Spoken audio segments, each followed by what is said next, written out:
each other like for 2 hours. It was nothing new. Then they heard. Whoops. Now look at this. See how big this stomach?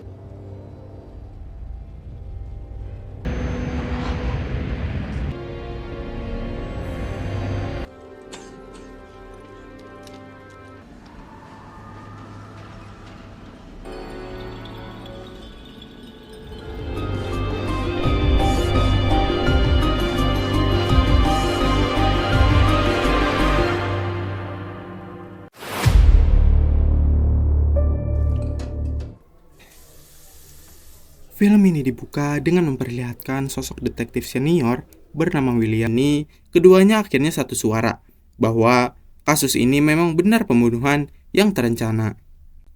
Saat melapor ke atasan, William menjelaskan betapa sistematisnya pelaku. Korban dipaksa makan belasan jam hingga perutnya pecah, ditendang saat pingsan. Baginya, ini bukan sekedar dendam pribadi seperti dugaan sang kapten, melainkan aksi yang direncanakan dengan sangat tenang. Terbukti dari struk belanja yang menunjukkan pelaku sempat keluar beli makanan tambahan lalu balik lagi untuk lanjut menyiksa. Ketegangan memuncak saat William merasa kasus ini terlalu gelap untuknya yang sebentar lagi mau pensiun, maupun untuk Neby seperti Mills, yang langsung membuat Mills tersinggung karena merasa kemampuannya diremehkan. Setelah adu mulut yang cukup panas, sang kapten akhirnya mengusir Mills keluar ruangan untuk mengurus kasus lain. Sementara William tetap diperintahkan menuntaskan misteri pria obesitas tersebut. Kondisi ruangan Ellie benar-benar kacau. Dokumen dan barang-barang pribadinya berantakan di mana-mana. Namun, ada satu pemandangan yang paling bikin merinding di lantai ruangan itu. Terpampang tulisan besar bertulisan grit atau serakah yang ditulis menggunakan darah korban itu sendiri. Selain itu, terdapat bingkai foto seorang wanita yang bagian matanya dibulatkan oleh darah. Di saat yang sama, William menerima laporan terbaru dari atasannya mengenai kematian Ellie. Sang kapten menjelaskan kalau pengacara itu tewas karena kehabisan darah akibat luka sayatan di perut. Dan si pelaku sengaja melukis kata grit memakai darah tersebut. Bukan cuma itu, ada barang bukti baru yang diserahkan. Sebuah botol berisi bukti serpihan plastik misterius yang ternyata ditemukan di dalam perut pria obesitas tempo hari. Mendengar itu, William langsung terdiam 1000 bahasa. Dia merasa ada yang janggal, sampai akhirnya memutuskan untuk balik lagi dan memeriksa ulang lokasi kejadian pertama tadi.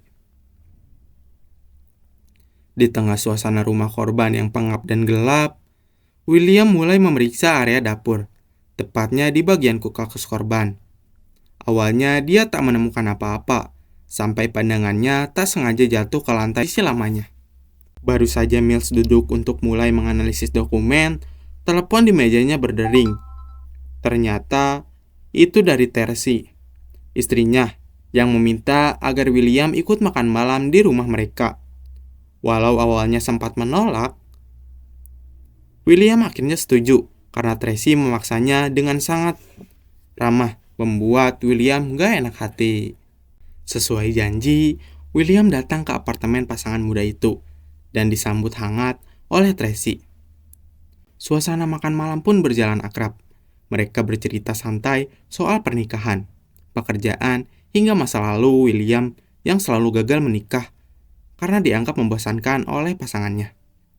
Tawa mereka pecah saat kereta bawah tanah lewat dan mengguncang seluruh ruangan. Momen yang bikin Tracy dan William terhibur, sementara Mills justru menggerutu merasa tertipu oleh agen properti. Tawa kecil itu sukses mencairkan ketegangan dan membuat Mills sedikit luluh. Sejenak melupakan suramnya kasus mereka. Setelah Tracy pamit tidur, kedua detektif ini pun mulai serius membahas kasus kematian Ellie, si pengacara yang menjadi korban kedua.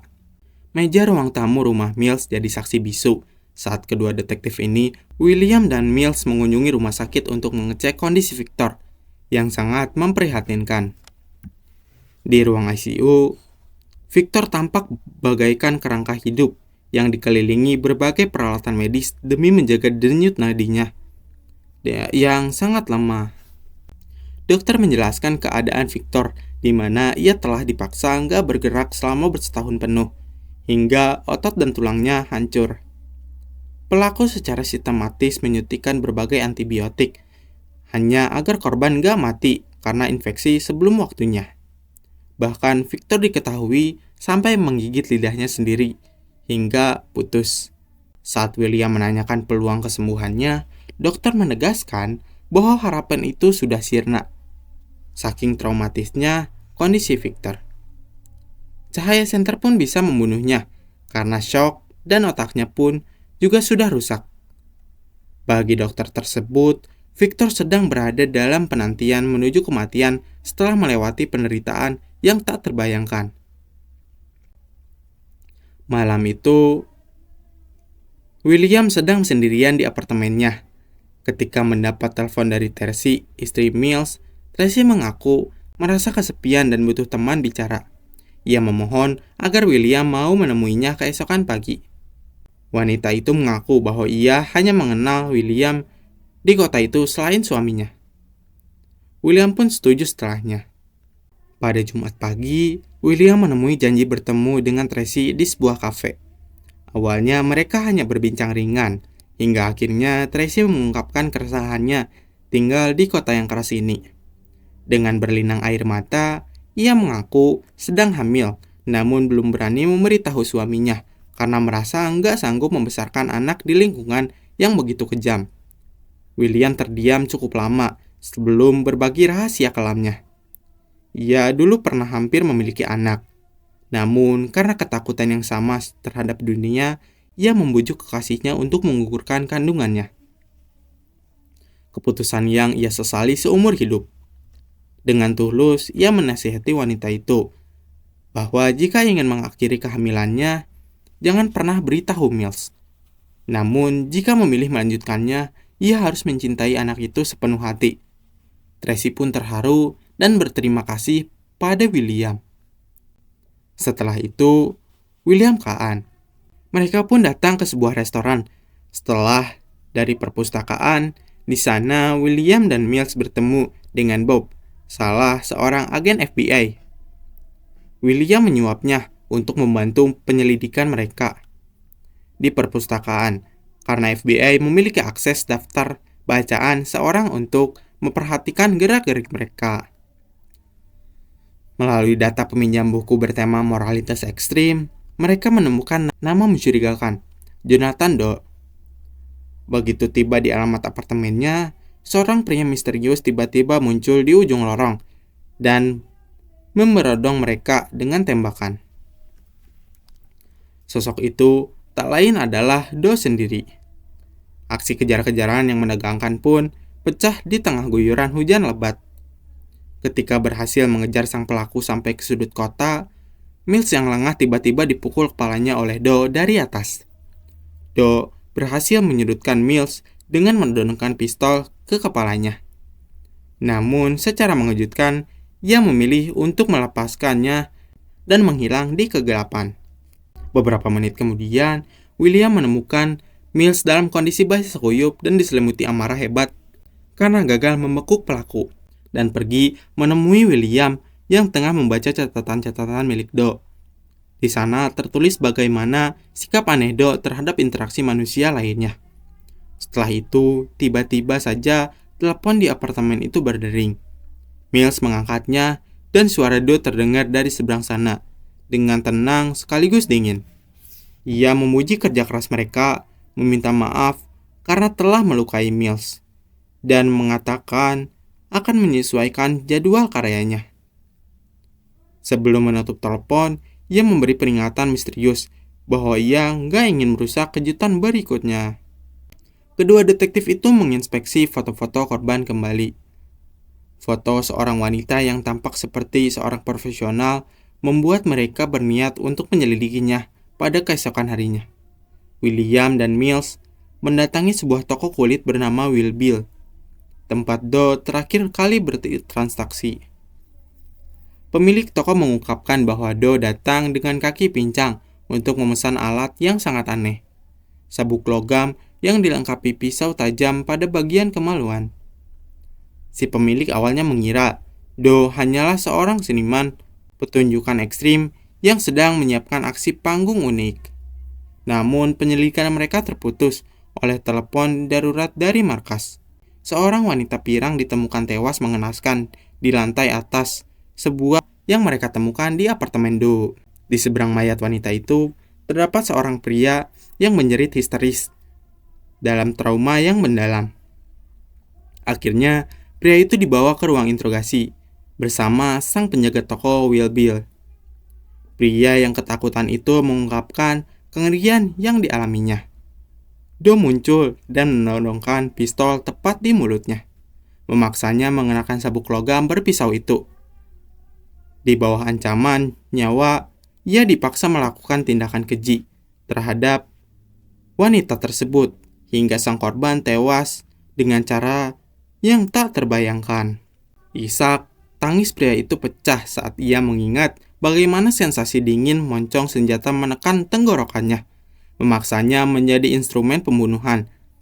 Kasus ini menjadi pesan gamblang bahwa korban keempat adalah perwujudan dosa nafsu dalam ritual Do. Seusai kejadian itu, kedua detektif melipir untuk minum. Di sana, William berujar bahwa gak akan ada akhir bahagia dalam kasus ini. Ia memandang Do bukan sebagai iblis maupun setan, melainkan manusia biasa yang dengan sadar mencabut sisi kemanusiaannya demi tujuan gilanya ini.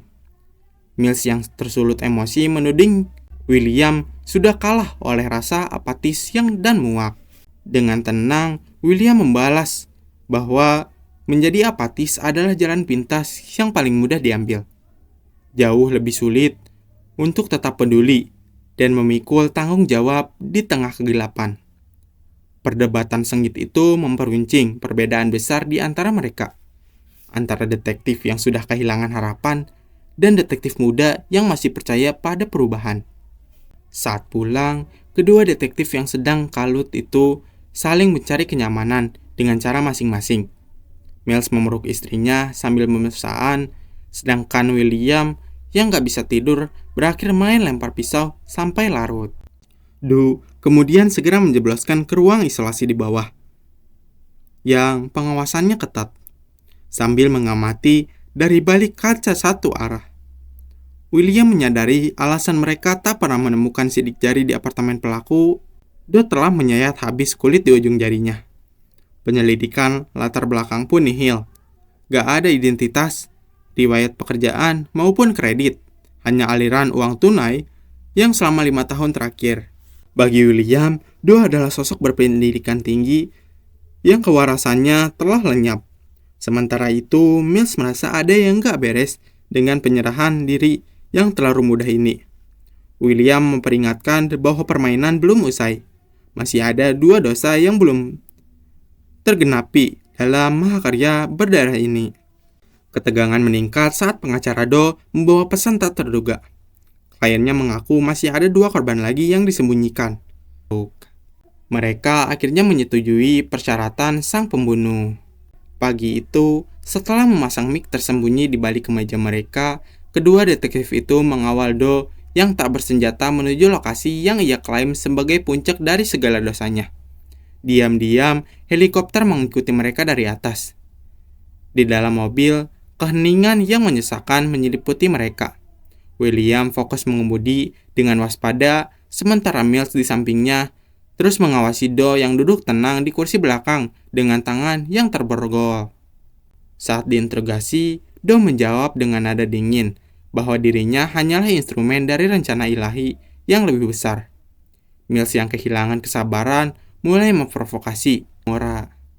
Mobil terus melaju hingga mencapai padang tandus yang gersang di luar kota, di mana sinyal helikopter pengawal mulai memudar.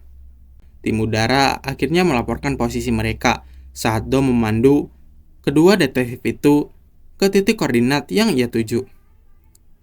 Di tengah panas matahari yang menyengat, mereka keluar dari mobil. Tiba-tiba muncul sebuah van dari kejauhan yang mendekat perlahan. Merasakan bahaya, Mills segera menodongkan senjatanya tepat ke arah kepala Do. William kemudian berlari menghadang van tersebut dan memaksa pengemudinya keluar.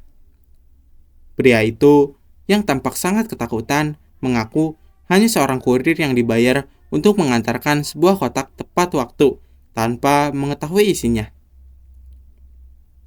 Setelah mengusir kurir itu, William mendekati kotak misterius tersebut dengan kecurigaan mendalam. Begitu tutupnya dibuka, wajahnya mendadak pucat pasi dan tangannya gemetar hebat. Ia segera kembali ke tempat Mills dan Do berada. Di saat yang sama, Do mulai berbicara dengan nada yang jalan adalah terus berjuang, meski harus menanggung luka batin yang dalam. Kalau kalian punya pandangan sendiri soal endingnya, menurut kalian, apakah itu satu-satunya pilihan atau justru kemenangan sang pembunuh? Tulis pendapat kalian di kolom komentar ya. Dan jangan lupa buat like, subscribe, serta share video ini. Plus, kalau kalian suka pembahasan film trailer yang gelap dan main psikologi kayak gini, santai aja. Kita bakal terus bahas film-film menarik kayak gini ke depannya sob. Sampai jumpa di video selanjutnya sob.